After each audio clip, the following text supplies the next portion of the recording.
I'd like to talk today about communicating with kids from the point of view of simply getting them to talk. And you've probably had the experience. What'd you do at school today? Nothing. What'd you learn? Stuff. How you going? Good. So the kids might have maybe gone on an excursion during the day. Instead of saying, did you have fun?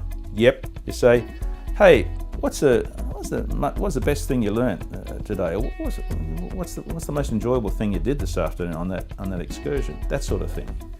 They're open questions, and they invite the person to tell you, and they actually empower the person and make them aware that you care about their excursion, rather than just saying, was it a good excursion? Yep. I'm going to give you some tips now from the Fathering Project as part of our Fathering Fundamentals on ways that you can improve your communication with your kids.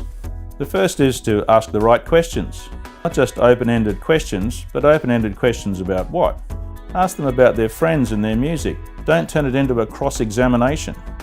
The next one is to be genuinely interested. Sometimes people notice that you're just asking a question because you think you should. Use a follow-up question. It's what I call the second question. Ask them a second question, depending on the answer to the first question. And really importantly in the Fathering Project is listen to the response.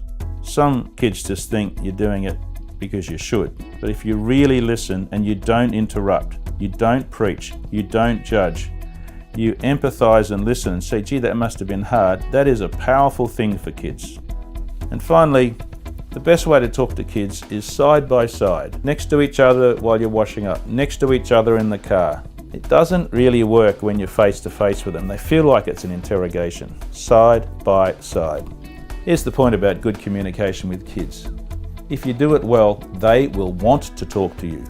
But if you don't do it well, particularly if you jump in like every dad does and you want to preach to them and solve their problems, pretty soon they won't really want to talk to you. It's when you listen and when you draw them out with open questions and what they want to say about topics that they want to talk about, then your communication improves and then they want to talk to you.